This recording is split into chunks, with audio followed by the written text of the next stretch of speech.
선고가 코앞으로 다가오면서 헌법재판소 내부 긴장도 고조되고 있습니다. 결과가 이미 정해진 것으로 알려지면서 철통 보완을 위해 재판관들은 사실상 외부 활동을 중단했습니다. 평의실엔 도청 방지 장치까지 달렸습니다. 김정근 기자입니다. 차에서 내려 헌법재판소로 출근하는 헌법재판관들. 출근과 동시에 철통 보완 속에 업무가 시작됩니다.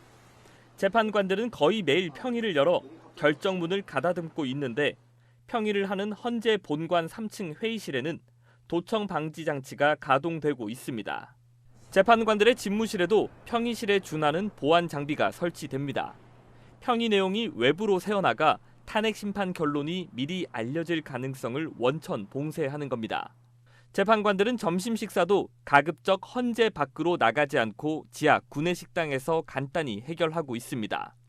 식사 때도 심판 결과를 암시 예상할 수 있는 대화는 일절하지 않습니다. 경도사를 비롯해 외부와의 접촉을 최대한 끊고 헌재와 자택을 오가는 사실상 단절된 생활이 모레 선고일까지 이어지게 됩니다. 퇴근길도 출근길처럼 경호 인력이 동행해 외부인의 재판관 접촉 시도를 차단합니다. 재판관을 돕는 헌재 연구관들에게도 결정문 작성을 쟁점별로 쪼개서 맡기는 방식으로 선고 당일까지 탄핵 심판 결과를 알 수 없게 합니다. 채널A 뉴스 김정근입니다. 4일 오전 11시 대통령 탄핵 심판 결과는 생중계로 선고가 되죠. 주문, 이 사건 심판 청구를 기각한다. 주문, 피청구인 대통령 박근혜를 파면한다. 모두가 숨죽이며 기다릴 인용 혹은 기각 결정. 생중계 땐 늘 결정문의 맨 나중에 낭독이 됐습니다. 김지윤 기자입니다. 지난달 한덕수 국무총리 탄핵심판 선고날 문영배 헌법재판소장 권한대행은 결론부터 밝히고 그 이유를 설명했습니다. 먼저 주문을 선고하고 주문, 이 사건 심판 청구를 기각한다. 헌재는 재판관 만장일치가 아니면 결론을 담은 주문을 먼저 읽고 만장일치면 가장 마지막에 주문을 읽는 관행이 있는데 인용 1명, 기각 5명, 각하 2명으로 갈린 한 총리 재판도 이를 따른 겁니다. 하지만 선고 장면을 생중계한 재판은 달랐습니다. 헌재가 그간 선고를 생중계한 5개 사건은 주문을 가장 마지막에 읽는 이른바 미괄식 선고를 했습니다. 2013년 통합진보당 정당 해산 심판도 재판관 의견이 8대1로 갈렸지만 통진당 해산 주문보다 결정 이유를 먼저 밝혔습니다. 먼저 결정 이유의 요지를 말씀드리겠습니다. 전직 헌법연구관은 생중계를 하는 중대 사건은 결론은 물론 결정 이유도 주목하길 바라는 의도라고 설명했습니다.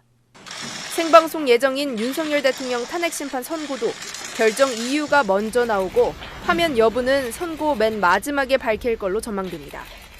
채널A 뉴스 김지윤입니다. 금요일 탄핵 선고 생각하면 가슴 떨린다는 분들 많으시던데요. 국민적 관심이 폭발하고 있습니다. 20명 들어갈 수 있는 일반 방청객 추첨에 7만 5천 명 넘게 신청했습니다. 이 경쟁률로 따지면 3,750대 1입니다. 권경문 기자입니다. 헌법재판소 윤석열 대통령 탄핵심판 방청 예약 페이지입니다. 방청 예약을 신청하려 접속하자 대기자가 4만 2천여 명이라고 나옵니다. 모레 선고일에 헌재가 배정한 일반인 방청석은 단 20석. 온라인 사전 접수자를 상대로 전자 추천 방식으로 방청권을 나눠주는데 오늘 오후 6시까지 7만 5천여 명이 예약을 신청해 경쟁률이 3,750대 1까지 치솟았습니다. 과거 노무현 전 대통령 탄핵심판 방청 경쟁률인 20대 1, 박근혜 전 대통령 때의 800대 1을 훌쩍 뛰어넘어 역대 최고 경쟁률을 기록한 겁니다. 헌재는 내일 오후 5시까지 신청을 받을 예정이라 경쟁률은 더 올라갈 전망입니다. 대통령 탄핵심판 결론 순간을 직접 보려는 시민들이 몰리면서 어제는 한때 접속 대기자가 7만 명을 넘기도 했습니다. 선고 당일 일반인 방청객이 심판정에 들어오게 되면서 경찰도 대비 태세를 끌어올렸습니다. 모레 선고일에는 대심판정 방청석에 사복 경찰관을 배치해 방청객 난동 등 만일의 사태에 대비할 계획입니다. 채널A 뉴스 권경문입니다. 윤석열 대통령 탄핵 심판 선고 이틀 앞, 지금 헌법재판소는 어떤 일이 벌어지고 있을까요? 헌법연구관 출신 황도수 교수님 모셨습니다. 어서 오십시오. 안녕하세요. 아니 지금 뭐 앞서 리포트 보니까 헌법재판소 안에 평의실에 도청 방지 시설까지 뭐 설치했다 이런 보도가 나왔는데 이 헌법재판소는 집무실부터 좀 특별하다고요? 예, 그렇습니다. 재판관님실이 별도로 다 마련돼 있고요. 예. 당연히 그래야죠. 장관급이니까.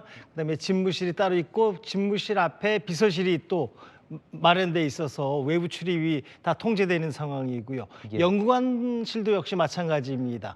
비서들이 다 통제하고 있는 그런 입장이죠. 네. 뿐만 아니라 뭐 서류 같은 것도 항상 그 보안 유지 때문에 다 파쇄기를 각자 방에 다 갖추고 있는 상황이라고 봅니다. 네, 참 제 관심은 이제 모두가 궁금해하잖아요. 이미 예. 뭐 결정이 됐다고 하니까 사실 헌법재판관들도 혹시나 이게 새어나갈까 봐 이 부분 상당히 신경 쓰겠죠? 예, 당연하죠. 혹시나 내가 말을 잘못해서 예. 혹시나 헌법재판소에 있었던 평의 내용이 외부로 누출되고 그거로 인해 가지고 어떤 사태가 일어날지 아무도 상상 못 하잖아요. 예. 그러니까 지금 제일 신경 쓰는 것이 그동안에 있었던 평의 내용이 혹시나 외부로 누출될까 봐 그걸 단속을 아마 철저히 하고 있을 겁니다. 네.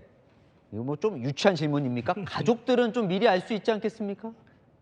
설마요? 예. 저 자신이라 하더라도 예.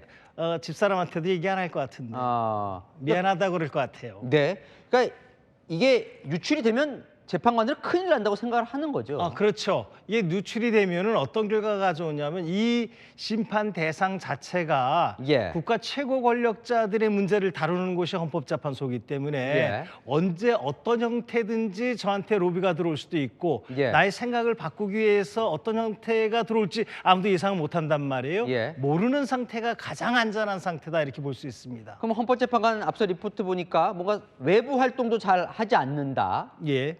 마치 뭐 이게 수능 출제위원이 어디 갇혀서 있는 것처럼 뭐 그런 심정일까요 지금?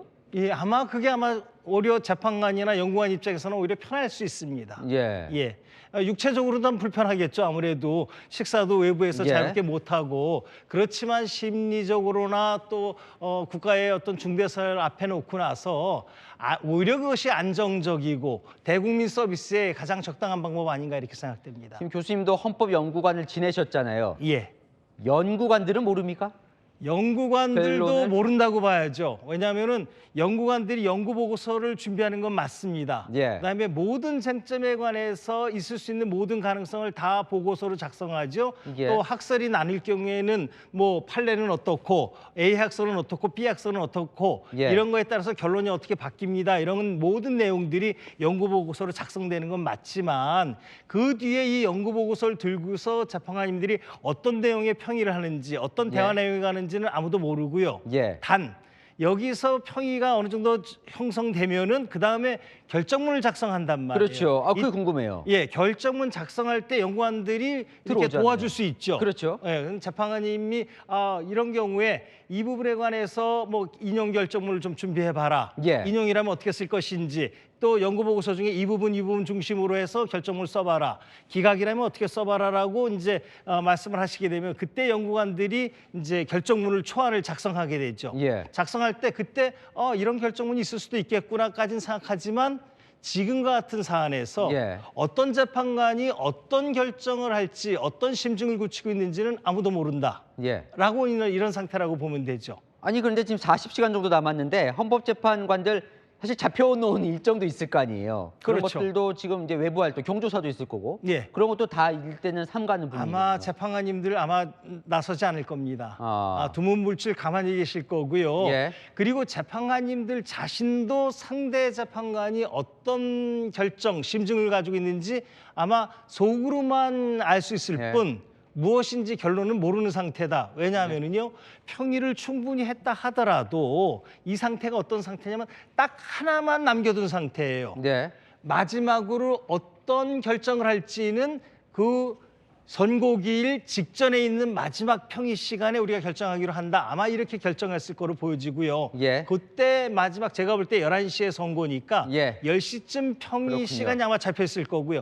그때 마지막으로 이제 재판관님들마다 이제 말석 재판님부터 이제 나는 인용이다 또 기각이다 이렇게 하면서 그러면 8분의 의견이 합쳐지면은 이제 법정 의견이 나오겠죠. 알겠습니다. 예, 이렇게 될 겁니다. 헌법재판소에서 한 번도 유출된 적 없습니까? 미리? 결과가? 예전에 있었죠. 있었어요. 예, 경험이 있으니까 더더욱 이런 보완이 철저해진 건데요. 그렇군요. 예전에는 미리 판결문이 준비돼 있고 또 판결도 다 준비돼 있으니까 예. 이게 이제 어떻게 하다 보니까 외부로 나가고 심지어는 당사자가 불리한 재판을 받느니 네. 취하해버리기도 하겠다 해서 취하까지 들어온 적이 있단 말이에요. 그렇군요. 그 이후에 헌법재판소는 보안에 관해서 굉장히 철두철미하다 이렇게 보시면 됩니다. 네, 잘 들었습니다. 지금까지 황도수 교수와 이야기 나눠봤습니다. 나와주셔서 감사합니다.